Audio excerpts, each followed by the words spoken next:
قرآن کی جب بہت ایسی آیات سامنے آئیں جو ہمارے فائدے کی آیات ہیں، ہم کہتے ہیں یہی اسلام ہے، عین اسلام یہی ہے۔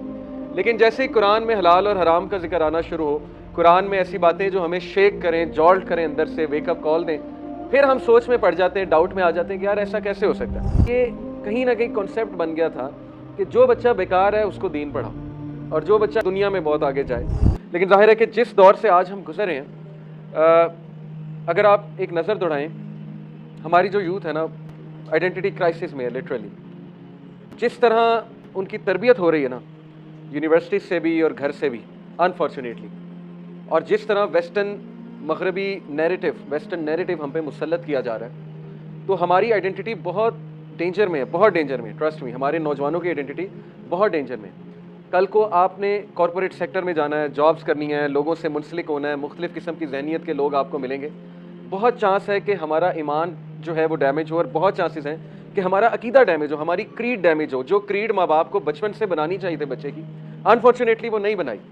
آج ہو کیا رہا ہے کہ ہمارا جو بچہ جب بڑا ہوتا ہے، یونیورسٹی میں جاتا ہے، پھر کارپوریٹ سیکٹر میں جاتا ہے، وہ سارا وہ فلسفہ گھول کر پی چکا ہوتا ہے، جو فلسفہ ایکچولی جس کے خلاف مذہب آیا تھا اور جس کے خلاف رسول اللہ صلی اللہ علیہ وسلم نے اسٹیٹس کو چیلنج کیا تھا، وہ سارا فلسفہ ہم گھول کر پی چکے ہوتے ہیں۔ اس کے بعد جب دین ہمارے سامنے آتا ہے نا، اور قرآن کی آیات ہمارے سامنے آتی ہیں، اور مقصد حیات ہمارے سامنے آتا ہے، ایک دم جب ہماری آنکھیں کھلتی ہیں کہ یہ کیا بات ہوئی، ایسا کیسے ہو سکتا ہے۔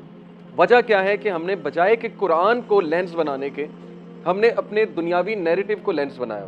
اب اس لینس کے مطابق ہم مذہب کو بھی پرکھتے ہیں، دین کو بھی پرکھتے ہیں، اس کے مطابق ہم حدیث کو بھی پرکھتے ہیں، اس کے مطابق ہم صحیح اور غلط کو بھی پرکھتے ہیں۔ جب کوئی حدیث مزاج کے مطابق مل جائے، ہم کہتے ہیں یہ اسلام ہے۔ جب کوئی حدیث مزاج کے خلاف، سائیکالوجی کے خلاف جائے، تو ہم اس کو چیلنج کرنے لگ جاتے ہیں۔ ہم پھر سوچتے ہیں کہ یار پتہ نہیں یہ بات کیسے ہو سکتی ہے، تو سمجھ میں آنے والی نئی بات ہے۔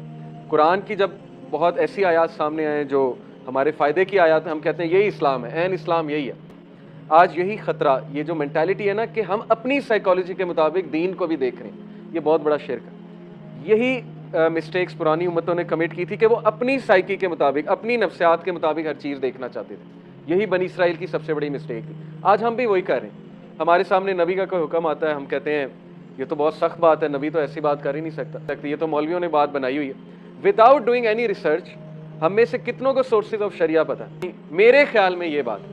آپ کا خیال میٹر نہیں کرتا اگر آپ کے پاس علم نہیں ہے۔ آپ کا خیال باقی معاملات میں میٹر کر سکتا ہے، پالیٹکس میں ہو سکتا ہے، کر سکتا ہے، لیکن وین اٹ کمز ٹو مذہب، اسلام، یور اوپینین ڈزنٹ میٹر، کیونکہ ہمارے پاس نالج بہت کم ہے، ہم نے دین پڑھا کتنا ہے۔